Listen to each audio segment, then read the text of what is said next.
Welcome to Travel with Sean. I'm Sean, and today we're traveling around Denmark to various different historic Viking places. To this time, our first stop is near a town called Slagelse as a Trelleborg Viking fortress. Significance of this fortress is that it was a round earthen fortress with various different buildings inside, forming four squares. 31 buildings were at this site to begin with.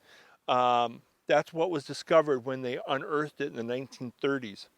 The fortress was built around 980, which is the same time that Harald Bluetooth, the first Christian king of Denmark, formed the capital city of Roskilde and the cathedral there. This is a model of the Trelleborg fortress. And you can see that there is a trench going along with an embankment, built up earthenworks, what's known as a bailey. And then they have several houses. They had several houses just beyond there. And beyond that, they had another trench with an embankment. And then they had earthenworks built up as a bailey to actually make the round fortress. All this was actually defensive works. This was a defensive fort set here to protect Denmark. Here's an example of one of the buildings that at the Trelleborg fortress. So this was a Viking longhouse. A longhouse was typically used as a meeting hall or a dining hall. They would have meetings here, banquets here. Gather around, drink mead. You may not have known, the Vikings didn't usually drink water. The water back then was not drinkable. So they would drink wine, but wine was expensive. Wine usually was imported from France or Germany. They didn't make wine here. So what they usually made was mead. That was a common drink, along with beer. When they unearthed Trelleborg in the 1930s, they found 135 graves, including 157 men, women, and children, some of which were in mass graves. Now, what they discovered is that not all of these were Vikings. Those that were Vikings usually had their head separated from their body, and they were laying in wooden caskets that looked sort of like a wooden wheelbarrow.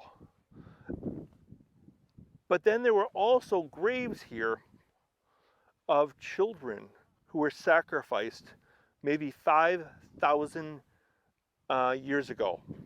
So that was long before the Vikings came here. Thousands of years before the Vikings came here. People had been living here during the Stone Age. This was an important place during the Stone Age because of the agricultural land. And it was an important defense site for the Vikings because it's relatively close to sea, and there's a river nearby that actually leads out to the sea. And if we look to the left here, you can see what I was talking about, the earthenworks raised up before we actually get to the fort. And the fort's even a little higher. What's the significance of this? What's the purpose of this? Slow down the enemy. During the time of the Vikings, when they were living here at Trelleborg, they would have had a moat going around the fort. And you see it's relatively deep. So that also would be hard for people to cross.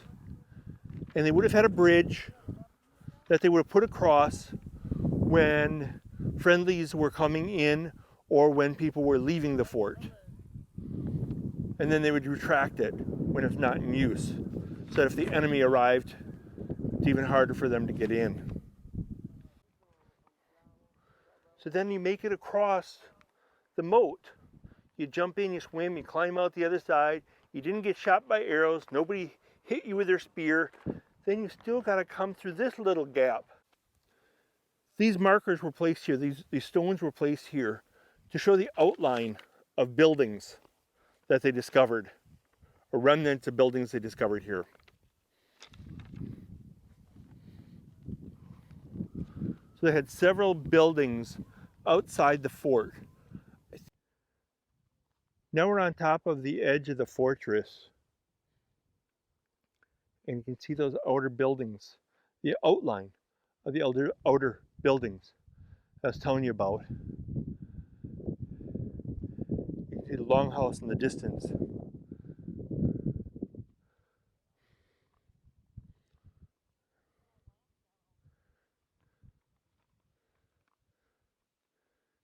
you can see the shape of the fortress. There were several of these up and down Denmark and Sweden and Norway, but very few have been found. So now we're inside the Viking Ship Museum in Roskilde. These are the remains of several ships that the Vikings in Roskilde deliberately sank in the year 1075. You see, they were at war, I think, with Sweden at the time, and they were expecting an invasion via the Sverd, which is basically like a bay. And they were expecting the ships to be sailing in from there. So they, in order to block it up, they quickly sent out several ships and then sunk them. And that blocked up the Sverd to make it impossible, or at least very difficult, for the enemy to come in. This particular ship is a trading and transport vessel. It had decks made of loose planks, and the aft had an open hold with room for about 4 tons of cargo. Had a crew of about 5 to 8 men. It is well adapted for sailing in Denmark's coastal waters and in the Baltic Sea. The steel frame was built just to show the frame of what the ship would have looked like. But the planks you see are original from 1075 when it was sank. This is what they called a small longship, which fitted about 30 warriors, 30 Vikings. You can see all these round holes were for the oars.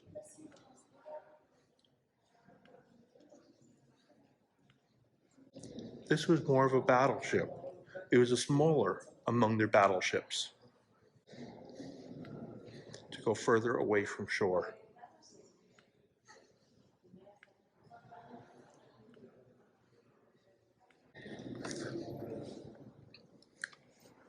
Here you can see the inside of the small longship.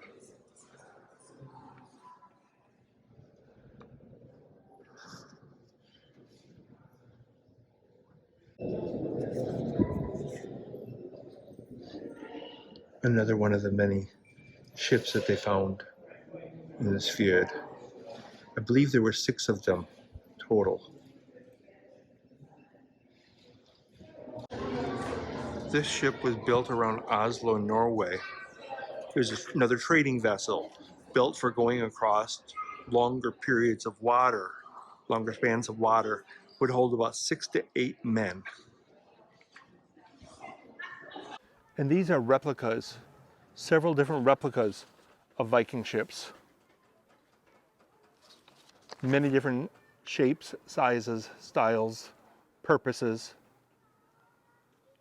Anything from people transport, cargo transport, long distance transport, to battleships.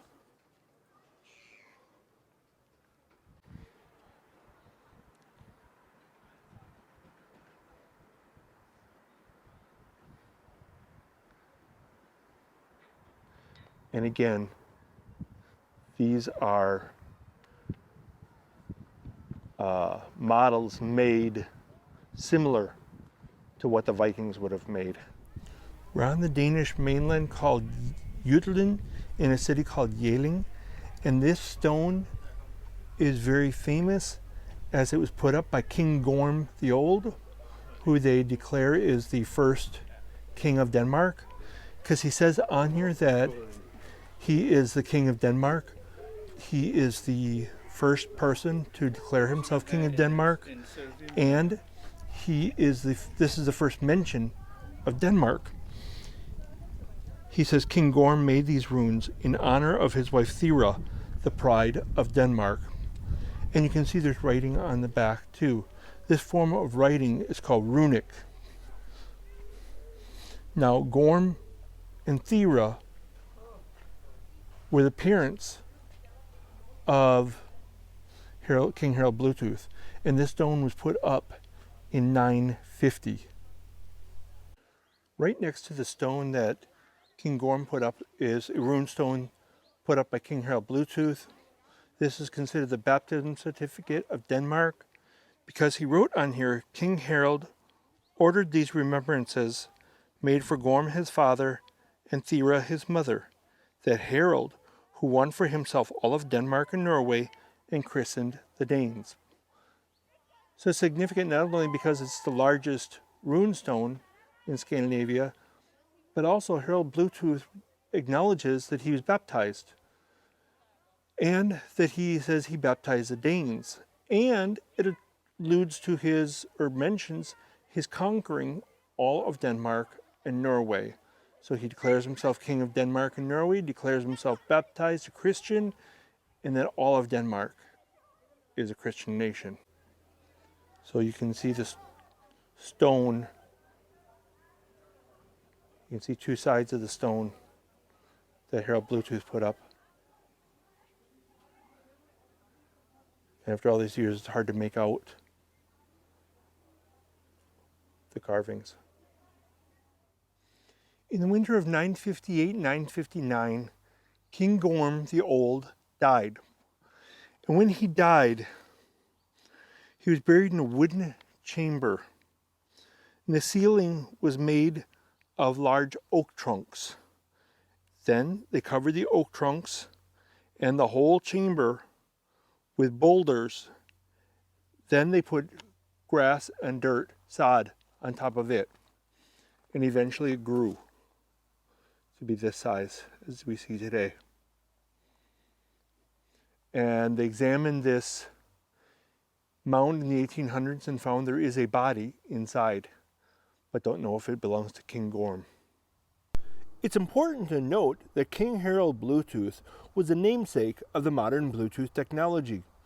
The Swedish man who invented it said he named it after King Harald because he wanted to honor his own Viking heritage, and because Harald Bluetooth united Denmark under Christianity, so he hoped his technology would unite the world with better communication.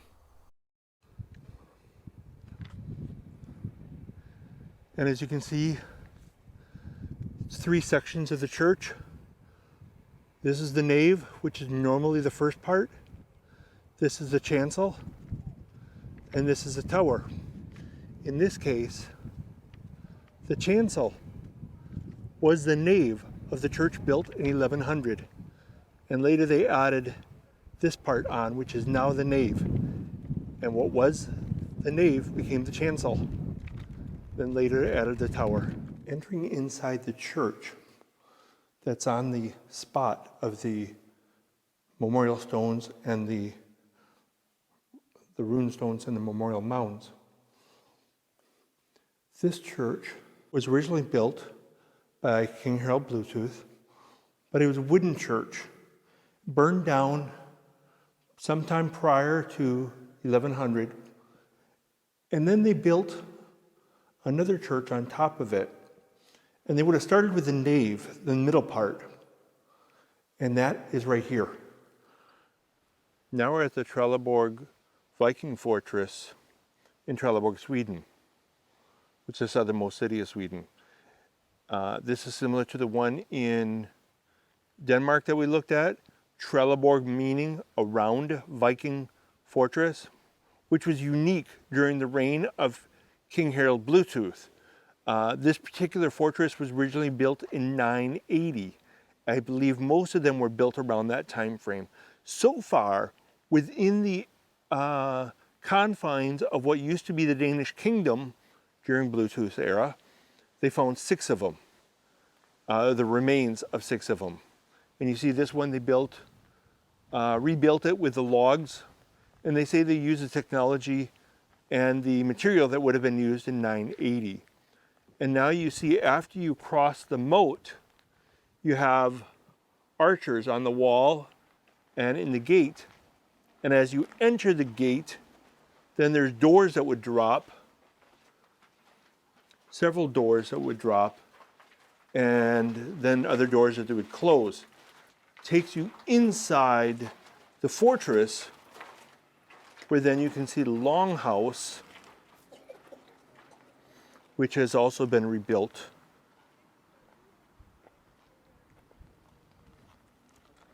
And as you see, this one is only partially rebuilt. They didn't rebuild the whole round fort. They rebuilt it in a semicircle. So pan around and you can see that it's just a semicircle. And some guards could have stood here to keep the peace, and just in case anybody got in, sound the alarm. Thanks for watching. If you like what you saw, give me a thumbs up. And don't forget to subscribe down below.